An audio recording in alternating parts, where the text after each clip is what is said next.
Do doctors get incentivized to prescribe more of a certain drug, and is this a problem?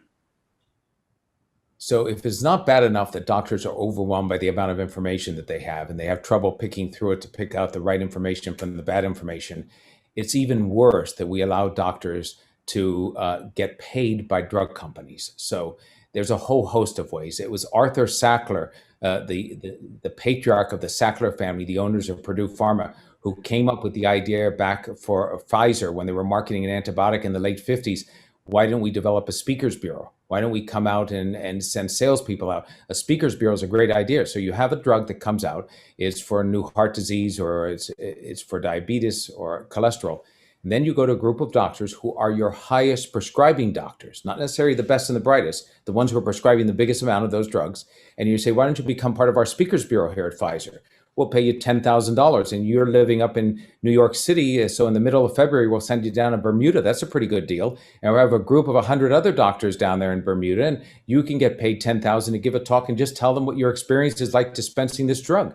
This is easy money, and it's too easy money because it happens time and time again. It happened in the opioid crisis. Some of the key opinion leaders in the medical field became on the Speakers Bureau for Purdue Pharma and got tens of thousands of dollars. They get consulting fees. They're paid as expert witnesses sometimes to go to trial. They're taken out for dinners. Now, what is the FDA's response to this? The FDA and Congress said, after years of tolerating this and allowing this to be the case, oh, okay, maybe we should disclose how much drug companies pay to doctors. So we will put this up on a website and you'll be able to find out how much is paid. Now, how many times have all the people listening to this now who are into their health and into finding out information have gone ahead and checked those types of website information? Very, very little. You know why?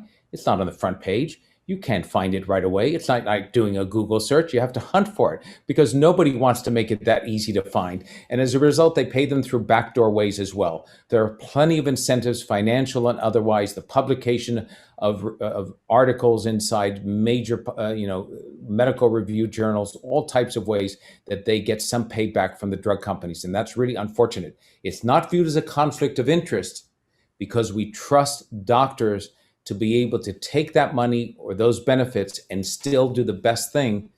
But human nature comes involved. And that's why you end up on the opioid crisis with so-called pill mills, in which doctors are really running a clinic as a legalized drug pusher, sending out patient after patient, writing prescriptions for opioids around the clock, whether you need them or not, at the maximum amount. And eventually many of them get arrested, but not all. How many pharmaceutical drugs have been released in the last 50 years? And how many pharmaceutical drugs that were approved turned out to not be safe or needed to be recalled? I don't know how many drugs have been released in the last 50 years. I know how many drugs are approved by the FDA today for currently there are 20,000. It's an astonishing figure.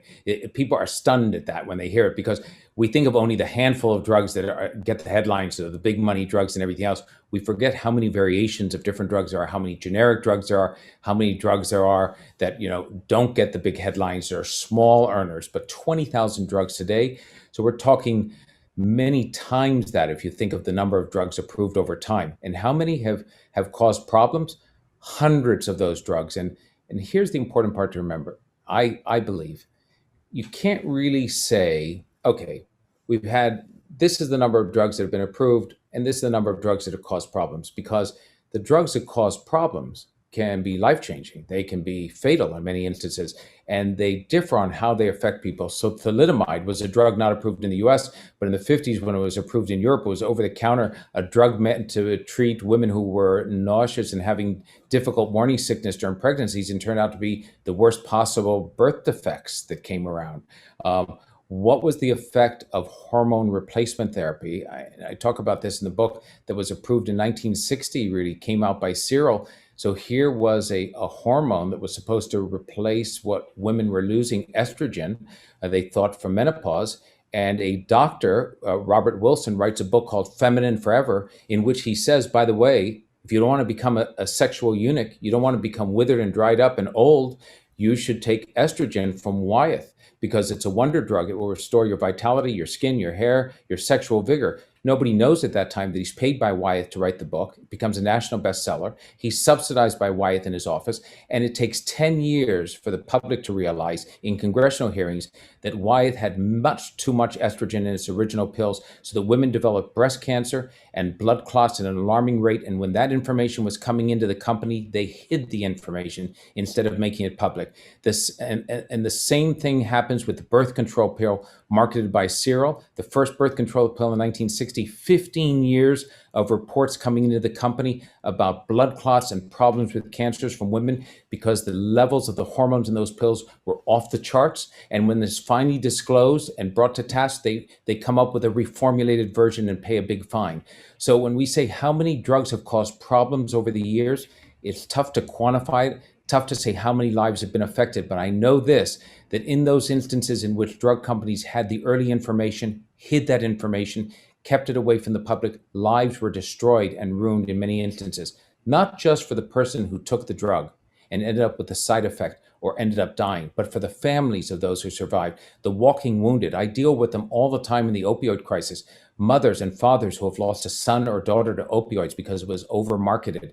A person who lost their job or lost their marriage, are estranged from their children because of what happened. So the family effects, beyond just the drug effects to one individual, they're wide and far-reaching.